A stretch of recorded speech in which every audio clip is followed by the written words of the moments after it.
बिस्मिल्लाहिर्रहमानिर्रहीम। तो बेटा आज हमने पढ़ना है कोवलेंट बॉन्ड। और बॉन्ड क्या है? This is the forces of the attraction. हमने पहले आयनिक बॉन्ड और मैंने आपको स्पेसिफिक डेफिनेशन भी बताई थी कि बॉन्ड क्या है। Actually this is the forces of the attractions हैं।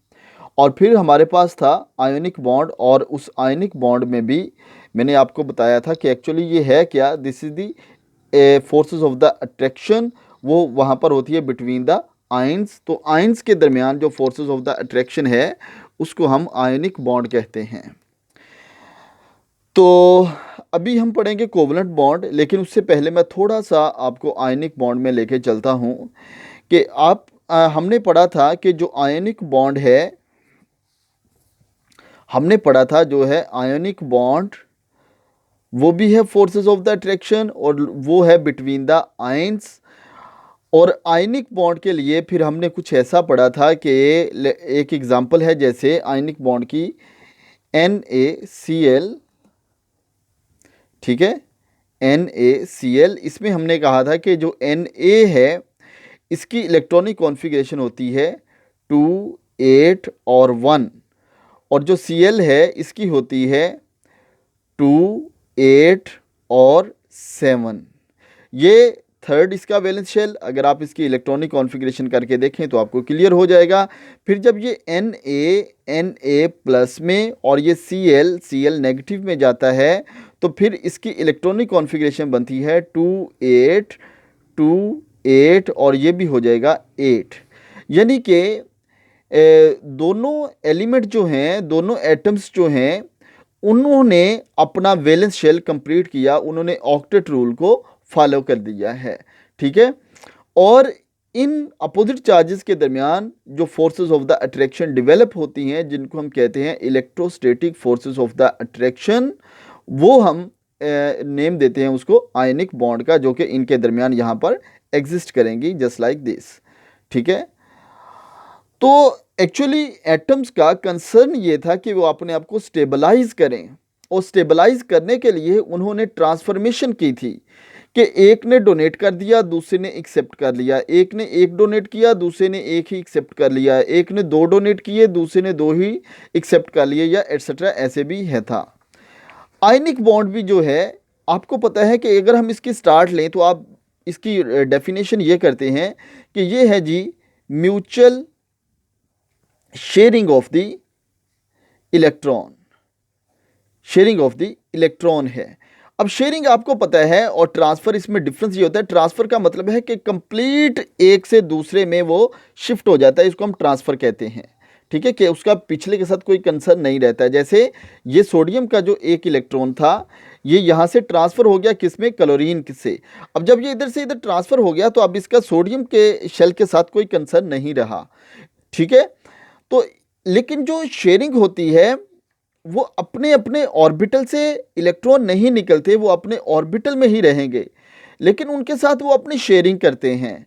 तो इन ये वाली जो फोर्सेस ऑफ द अट्रैक्शन है, जिसको हम कोवेलेंट बॉन्ड कहते हैं, इसमें इलेक्ट्रॉन की आपस में शेयरिंग होती है। और म्यूचुअल का मतलब क्या है, बराबर शेयरिंग होती है।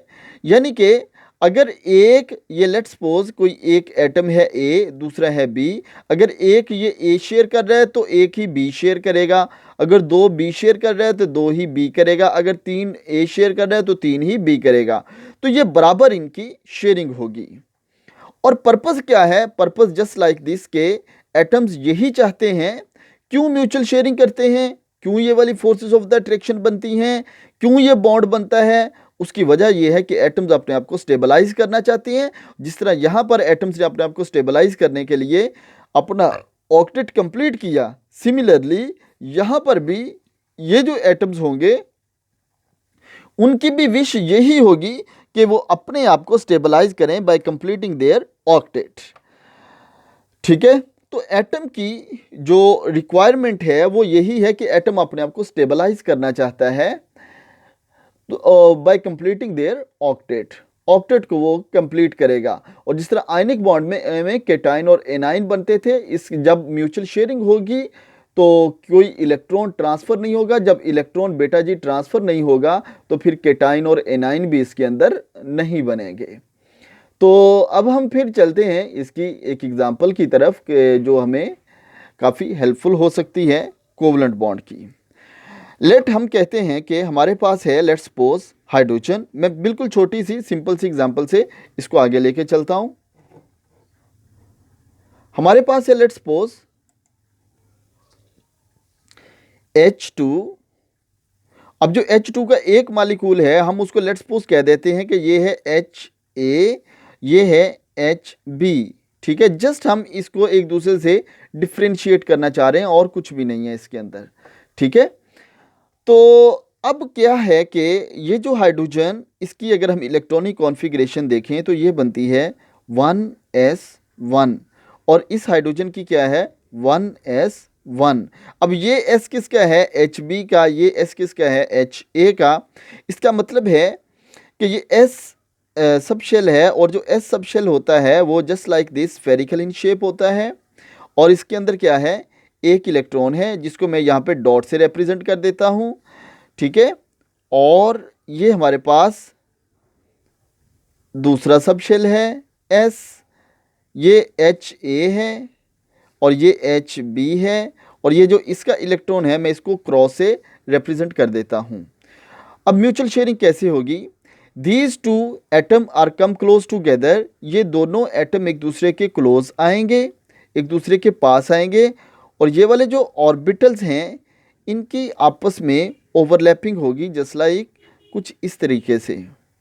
ठीक है, ये क्या है HB, और HB का एक इलेक्ट्रॉन था ये क्रॉस वाला, HB का एक इलेक्ट्रॉन था क्रॉस वाला, ये मैंने लगा दिया, और इसका डॉट वाला।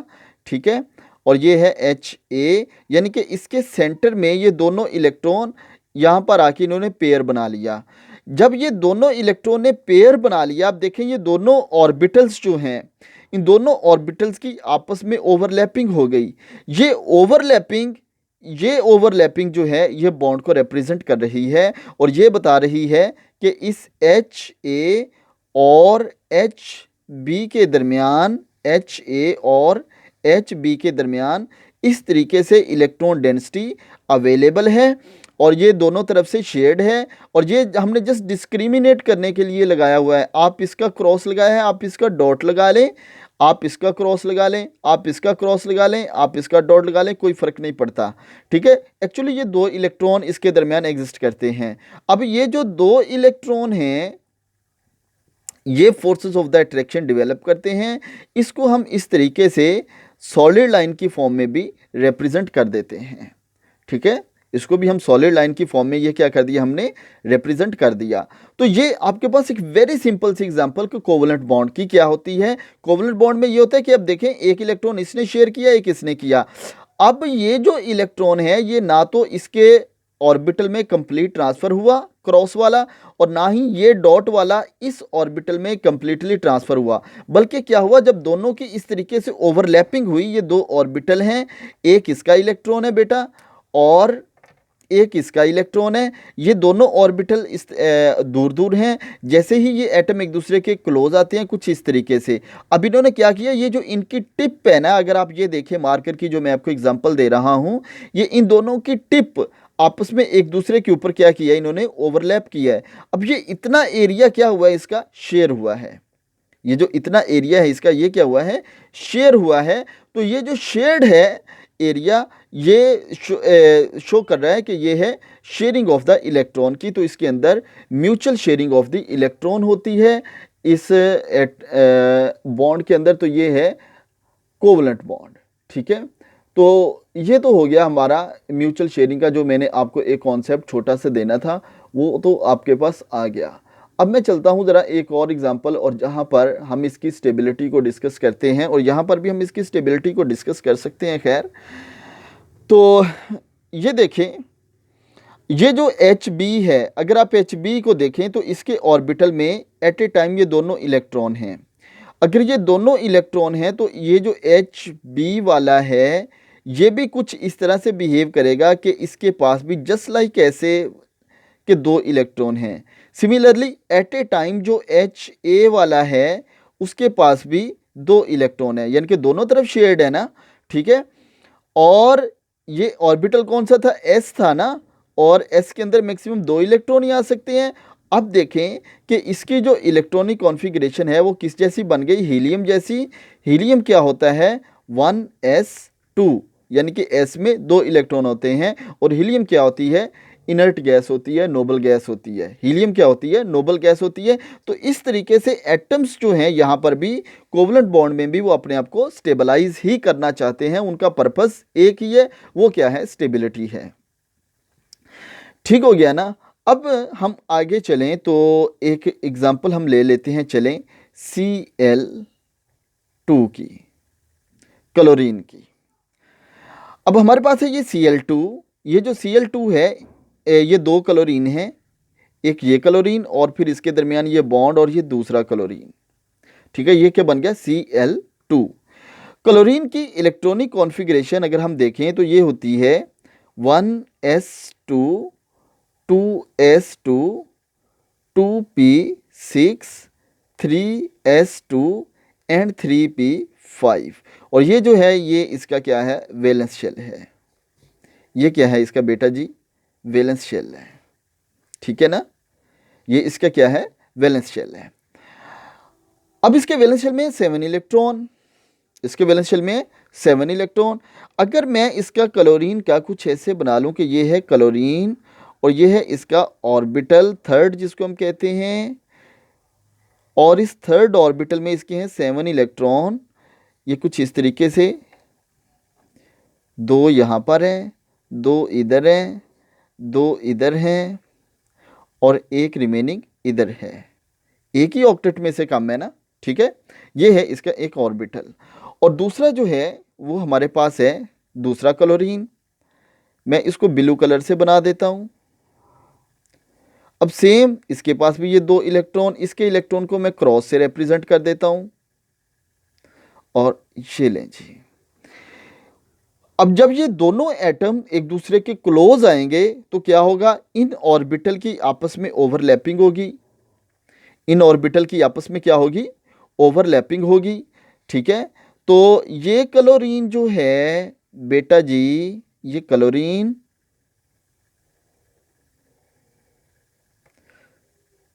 ये एक इसके पास अनपेयर्ड, 3 इसके पास पेयर्ड हैं। सिमिलरली ये दूसरा क्लोरीन ये भी क्लोज आ गया और ये हो गया जनाब इसका ऑर्बिटल, और ये इसका पेयर, और ये वाला एक इलेक्ट्रॉन इसका। अब सेंटर में क्या हुआ, ये वाला, इनके दरमियान इलेक्ट्रॉन डेंसिटी एग्जिस्ट कर गई। इनके सेंटर में क्या हुआ, इलेक्ट्रॉन डेंसिटी एग्जिस्ट कर गई। यानी कि ये जो क्लोरीन है इसके ऊपर 1 2 और ये 3 और एक इलेक्ट्रॉन ये वाला, सही। और दूसरा जो क्लोरीन है जो मैंने ब्लू कलर से शो किया है, इसके इलेक्ट्रॉन को मैं क्रॉस से रिप्रेजेंट कर रहा हूँ, ये लें जी। अब ये जो पेयर्ड हैं ये क्या है, लोन पेयर। ये जो पेयर्ड हैं ये क्या है, लोन पेयर। और ये जो म्यूचुअल शेयर किया है, एक इलेक्ट्रॉन इसने एक इलेक्ट्रॉन इसने, ये भी पेयर्ड बनाया है। ये क्या है, बॉन्ड पेयर।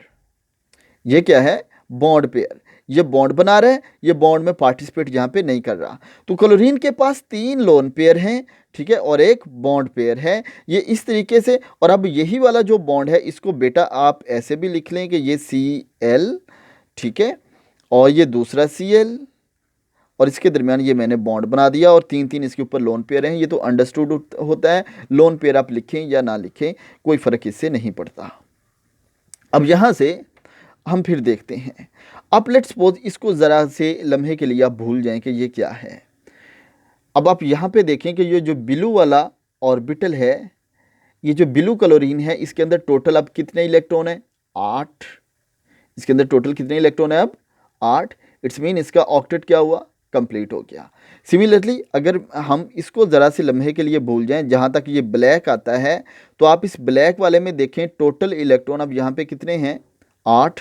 तो इसका ऑक्टेट भी क्या हुआ, कंप्लीट हो गया। इसका ऑक्टेट भी कंप्लीट हो गया।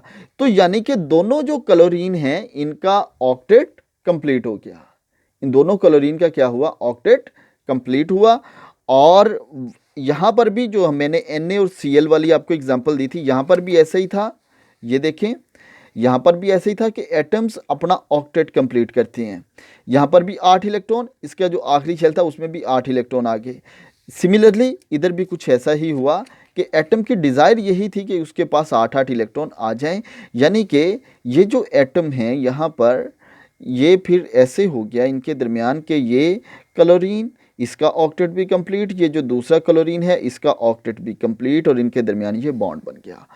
तो फिर पता चल गया कि हमें कि एक्चुअली एटम की इसके अंदर या आयनिक बॉन्ड के अंदर जो बेसिक डिज़ायर है, वो बेसिक डिज़ायर उसकी यही है कि उसका जो बॉन्ड है वो कंप्लीट हो, उसका जो बॉन्ड है वो कंप्लीट हो जाए। ठीक है, तो एटम की डिज़ायर यही है कि उसका जो बॉन्ड है वो उसका जो वैलेंस शेल है वो कंप्लीट हो, और ये इस तरीके से अपना ये कंप्लीट कर सकते हैं। अब इनके दरमियान में क्या हुआ, इलेक्ट्रॉन डेंसिटी एग्जिस्ट करती है, जो जिसको हम बॉन्ड पेयर कहते हैं, जस्ट लाइक दिस, ये वाला। आप इसको क्या कहते हैं कि ये इलेक्ट्रॉन डेंसिटी यहाँ पर एग्जिस्ट करती है इन दोनों एटम्स के दरमियान, इन दोनों न्यूक्लियाई के दरमियान। ये मोर सूटेबल वर्ड है इस यहाँ पर, इन दोनों न्यूक्लियाई के दरमियान ये वाला जो इलेक्ट्रॉन डेंसिटी है ये एग्जिस्ट करती है in form of the pair. अब यहाँ पर इलेक्ट्रॉन डेंसिटी की एग्जिस्टेंस के हवाले से फिर इसकी क्लासेस कुछ बनती हैं, दो क्लासेस बन जाती हैं इसकी कोवलेंट बॉन्ड की। एक को हम कहते हैं कोवलेंट बॉन्ड की क्लास, और फिर इसकी दो टाइप होंगी, एक होगी पोलर और दूसरा होगा non polar. Polar covalent bond और नॉन पोलर कोवलेंट बॉन्ड। अब पोलर कब होगा, जब उस बॉन्ड के अंदर पोलैरिटी इंड्यूस्ड हो जाएगी, और नॉन पोलर कब होगा, जब उसमें कोई पोल्स नहीं बनेंगे, जब उसमें पोलैरिटी इंड्यूस्ड नहीं होगी। मैं यहीं पहले ये वाली एग्जांपल करता हूँ। अब देखें कि ये भी क्लोरीन है, ये भी क्लोरीन है। क्या दोनों क्लोरीन की इलेक्ट्रोनेगेटिविटी सेम नहीं है? बिल्कुल सेम है। अगर दोनों की इलेक्ट्रोनेगेटिविटी सेम है, एग्जैक्टली सेम है, दोनों का साइज एक जैसा है, दोनों की इलेक्ट्रोनेगेटिविटी एक जैसी है, तो बेटा फिर ये वाले जो इलेक्ट्रॉन डेंसिटी है ये एग्जिस्ट करेगी exactly between the centre of these two nuclei. ये इलेक्ट्रॉन डेंसिटी कहाँ पे एग्जिस्ट करेगी? Between the centre of two nuclei, exactly बिल्कुल इसी के सेंटर में एग्जिस्ट करेगी। लेकिन अगर इन दोनों की इलेक्ट्रॉन नेगेटिविटी इक्वल ना होती, दोनों का साइज एक जैसा ना होता, फिर भी क्या इलेक्ट्रॉन डेंसिटी बिल्कुल एग्जैक्टली सेंटर में एग्जिस्ट करनी थी? फिर ऐसा नहीं पॉसिबल था, फिर ऐसा पॉसिबल नहीं था। फिर ये इलेक्ट्रॉन डेंसिटी किसी एक तरफ ज़्यादा और किसी एक तरफ कम एग्जिस्ट कर जाती। अब जैसे हमारे पास है, लेट्स सपोज ये है क्लोरीन का ऑर्बिटल, और इसके अंदर हैं 7 इलेक्ट्रॉन, ये एक अनपेयर्ड इलेक्ट्रॉन, और दूसरा इसके पास आ जाए अगर हाइड्रोजन, और हाइड्रोजन का जो शेल होता है वो क्या होता है? Spherical in shape. ठीक है जी, ये बॉन्ड यहां पर भी इसके दरमियान बन गया, ठीक हो गया, बॉन्ड यहां पर भी बन गया।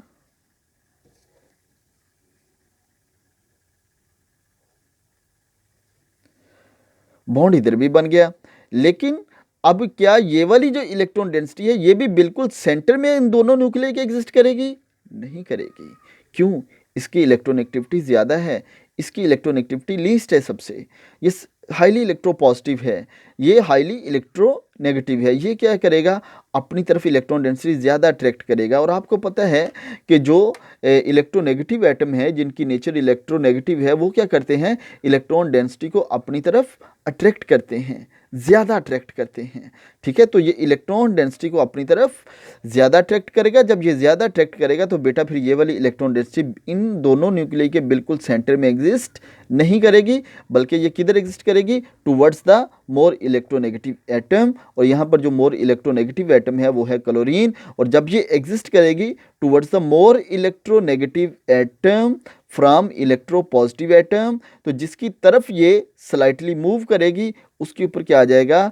Partial negative charge. पार्शियल होता है सम पार्ट, कंप्लीट नहीं, ठीक है, क्योंकि इसने कुछ इसका जो पोर्शन है यानी कि कह लें कि 50%, 20%, 25%, 5% कुछ भी ये पार्शल इसकी तरफ अट्रैक्ट हुआ, ये उसे बिल्कुल सेंटर में एग्जिस्ट नहीं किया, ये पार्शली उसके ऑर्बिटल में गया। जब ये पार्शली इसके ऑर्बिटल की तरफ जाता है तो इसके ऊपर दैट्स वाई पार्शियल चार्जेस आते हैं, और जो एक्सेप्टर होता है उसके ऊपर नेगेटिव चार्ज होते हैं, जो डोनर होते हैं उसके ऊपर पॉजिटिव चार्ज होते हैं। सो यहाँ पर इसके ऊपर ये डोनर है, ये एक्सेप्टर है, और ये पार्शियल डोनर है, ये पार्शियल एक्सेप्टर है। सो दैट्स वाई इसके ऊपर ये वाले चार्जेस एग्जिस्ट करते हैं, पार्शियल पॉजिटिव और पार्शियल नेगेटिव।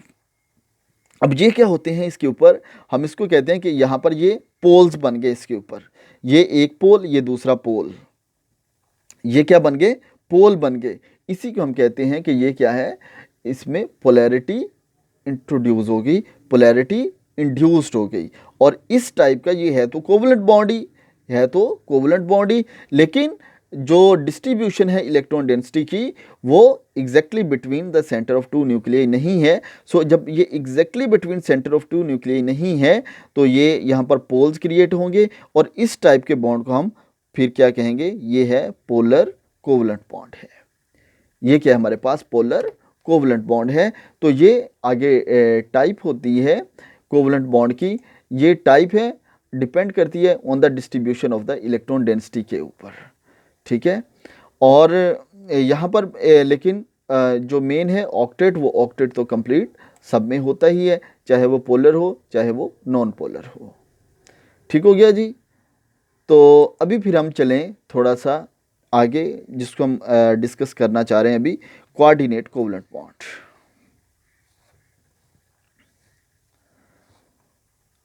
कोऑर्डिनेट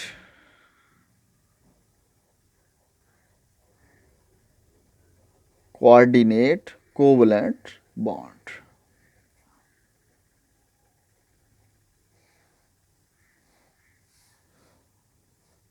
चलें जी।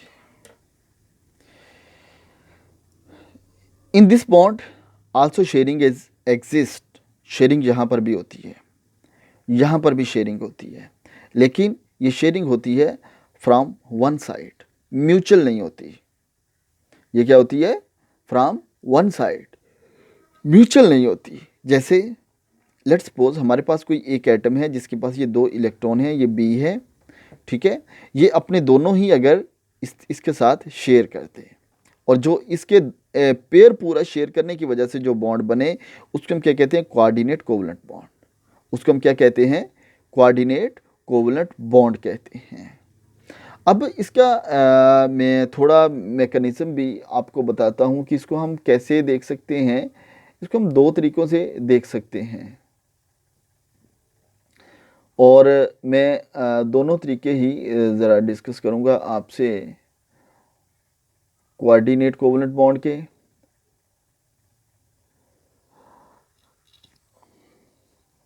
एक मिनट, चलें जी। नंबर 1, लेट हमारे पास ये है एक पूरा पेयर, इसने क्या किया, ये ए और बी जब ये बॉन्ड बना तो इसने ये पूरे का पूरा जो पेयर है वो इनके दरमियान शेयर कर दिया, ठीक है। जब ये पूरे का पूरा शेयर कर दिया तो इसको हम क्या कहेंगे कि ये है कोऑर्डिनेट कोवलेंट बॉन्ड। और इसको लिखने का मेथड ये होता है कि आप जो डोनर हो और जो एक्सेप्टर हो उनके दरमियान इस तरीके से डॉट लगा दें। It's mean share from the A towards the B, share from the A towards the B, इनके दरमियान ये जो पेयर है इस तरीके से शेयर हो रहा है। या फिर आप इसको ऐसे भी लिख सकते हैं, कोऑर्डिनेट कोवलेंट बॉन्ड को आप ए और बी भी लिख दें, लेकिन जब ये आप ऐसा लिखेंगे, ठीक है, तो आप इसके ऊपर लिखेंगे नेगेटिव चार्ज, इसके ऊपर लिखेंगे पॉजिटिव चार्ज। ये भी क्या है, कोवलेंट बॉन्ड। तो कोवलेंट बॉन्ड को आप ऐसे लिखें या ऐसे लिखें, दोनों तरीके से लिख सकते हैं। अगर आप इस तरह लिख रहे हैं तो फिर इसके ऊपर चार्जेस नहीं लिखेंगे, इस तरह लिखेंगे तो इनके ऊपर फिर आप चार्जेस लिखेंगे। चार्जेस क्यों लिखेंगे, अब लेट्स सपोज अब आ जाए हम इसके मैकेनिज्म की तरफ। एक पॉसिबिलिटी ये है सिंपल कि ये इसका जो पेयर है वो इसके साथ शेयर होता है। जब शेयर होता है तो ज़ाहिरी बात है ये डोनर है और ये एक्सेप्टर है, तो तो जो डोनर है उसके ऊपर पॉजिटिव चार्ज, जो एक्सेप्टर है उसके ऊपर नेगेटिव चार्ज आ जाएगा। ठीक है, तो एक तो ये रीज़न है इसकी। दूसरी रीज़न, एक और पॉसिबिलिटी भी इसके दरमियान हो सकती है, वो ये है कि ये जो है ए, इसके पास थे 2 इलेक्ट्रॉन, एक ये वाला, एक को चलो मैं क्रॉस से रिप्रेजेंट कर देता हूँ, ये है बी। पहले ये एक इलेक्ट्रॉन अपना इसको ट्रांसफ़र कर देता है। जब ये इसको ट्रांसफ़र करता है तो फिर ये बन जाता है ए, और ये बी के पास ये, और इसके एक्सेप्ट किया है, नेगेटिव चार्ज आ गया, इसने डोनेट किया है तो इसके ऊपर क्या आ गया, पॉजिटिव चार्ज आ गया। क्लियर? अब ये क्या होगा, अगेन ये अपना ये इधर से शेयर करेगा, चार्जेस तो इनके ऊपर रहेंगे ही रहेंगे। ठीक है, चार्जेस तो ऑलरेडी एग्जिस्ट कर रहे थे। ठीक है, इन्होंने अब एक एक इलेक्ट्रॉन ये शेयर किया, और इसको हम बॉन्ड की फॉर्म में लिख देते हैं इस तरीके से। ओके, इसको हम बॉन्ड की फॉर्म में इस तरीके से लिख देते हैं। तो इस तरीके से भी हम कोऑर्डिनेट कोवलेंट बॉन्ड को लिख सकते हैं, और ऐसे भी लिख सकते हैं। ये लिखने के डिफरेंट मेथड्स हैं इसके अंदर। ठीक है, तो अब इसमें भी जब ये कोऑर्डिनेट कोवलेंट बॉन्ड बना तो ये ए और बी जो हैं, मसलन ये ए का था, इसके अंदर पूरा एक पेयर था, ये वाला पेयर था, और ये वाला जो ऑर्बिटल है ये बी कह लें, इसको ए कह लें। ठीक है, इसके अंदर होगी ओवरलैपिंग ही होगी, इसके अंदर भी क्या ही ओवरलैपिंग ही, कि ये वाला जो ए और बी का ऑर्बिटल्स हैं ये आपस में जस्ट लाइक दिस इनकी ओवरलैपिंग ही होगी। ठीक है, अब लेकिन ये शेयर किसी एक साइड से होगा। और चार्जेस क्यों आएंगे, सॉरी आपको नज़र नहीं आया, मैं इधर अभी कर देता हूँ। ये है ए का ऑर्बिटल, ये है बी का ऑर्बिटल। ये एक ए में दोनों इलेक्ट्रॉन हैं, बी के अंदर दोनों इलेक्ट्रॉन नहीं थे। ठीक है, और जब ये दोनों ऑर्बिटल एक दूसरे के क्लोज आए, ठीक है, तो फिर ये इनकी ओवरलैपिंग हुई, और जब ओवरलैपिंग हुई तो ये वाला जो पेयर है ये शेयर हो गया। जब ये शेयर हुआ तो दोनों ऑर्बिटल्स के दरमियान ही ये शेयर हुआ। ठीक है, तो इन दोनों ऑर्बिटल्स को हम इस तरीके से भी लिख सकते हैं, ए और बी को। ठीक है, ये ऑर्बिटल जैसे मैंने बनाए हैं, और चार्जेस तो इनके ऊपर ऑलरेडी क्रिएट हो गए थे, वो तो हमें वैसे ही लिखने पड़ेंगे, यानी कि ये इसके ऊपर नेगेटिव चार्ज और इसके ऊपर पॉजिटिव चार्ज, ये तो पहले ही आ चुके थे। इस मैकेनिज़्म के साथ भी इसको हम अंडरस्टैंड कर सकते हैं। तो मैकेनिज़्म एक्चुअली होता ही ये है कि जो मोर सूटेबल पाथवे होते हैं, डिफरेंट पाथवेज होते हैं स्टार्टिंग से एंड के ऊपर, के उसमें वो किस तरीके से आगे प्रोसीड करता है, उसी को हम मैकेनिज़्म कहते हैं। ठीक हो गया, तो ये है जी हमारे पास कोऑर्डिनेट कोवलेंट बॉन्ड के बारे में भी इंफॉर्मेशन। अब हम इसकी एक कोई स्पेसिफिक सी एग्जांपल भी लेते हैं, लेकिन उससे पहले अब हम ये देखें कि ये जो बॉन्ड है ये दोनों के दरमियान तो शेयरिंग पर ही मुनहसर है। कोवलेंट बॉन्ड भी शेयरिंग से ही बनता है, और कोऑर्डिनेट कोवलेंट बॉन्ड भी शेयरिंग से ही बनता है। ठीक है, तो अगर हम ये कहें कि covalent bond and coordinate covalent bond differ in way of formation, covalent और कोऑर्डिनेट जो हैं दोनों ही बॉन्ड जो हैं वो different in way of formation, इनका वे ऑफ फॉर्मेशन डिफरेंट है। ठीक है, यहाँ पर देखें कि दोनों साइडों से ओवरलैपिंग हो रही है। इसमें अगर आप देखें तो ओवरलैपिंग इसमें भी है, बॉन्ड एक तरह का ही बनता है, बॉन्ड शेयरिंग से ही बन रहा है, लेकिन जो वे ऑफ फॉर्मेशन है वो डिफरेंट है। वे ऑफ फॉर्मेशन मीन क्या है कि इसके अंदर जो शेयर हो रहे थे वो दोनों तरफ से हो रहे थे इलेक्ट्रॉन इक्वल, इसके अंदर जो शेयर हो रहे हैं वो किसी एक साइड से दोनों इलेक्ट्रॉन शेयर हो रहे हैं, तो way of formation is different. ठीक है, way of formation is different. ठीक है, लेकिन क्या है कि इनका जो इनके में कॉमन चीज़ है वो क्या है, शेयरिंग और ओवरलैपिंग, वो इनके दरमियान क्या है, एक जैसी चीज़ है, दोनों में एक जैसी ही चलती है। तो ये है हमारे पास जनाब इसकी, अगर हम इसको दोनों बॉन्ड को अगर हम आपस में कंपेयर करें तो इसका कंपैरिजन हमें इसी रिज़ल्ट के ऊपर ही लेके आता है कि जस्ट जो बॉन्ड फॉर्मेशन है वो डिफरेंट है, इसके अलावा बाकी जो है वो सेम है। ठीक है, तो इसके अकॉर्डिंग हम ये वाला भी यहाँ पे इसको एक्सप्लेन कर सकते हैं। अब हम नेक्स्ट चलते हैं जनाब इसकी कुछ एग्ज़ाम्पल की तरफ।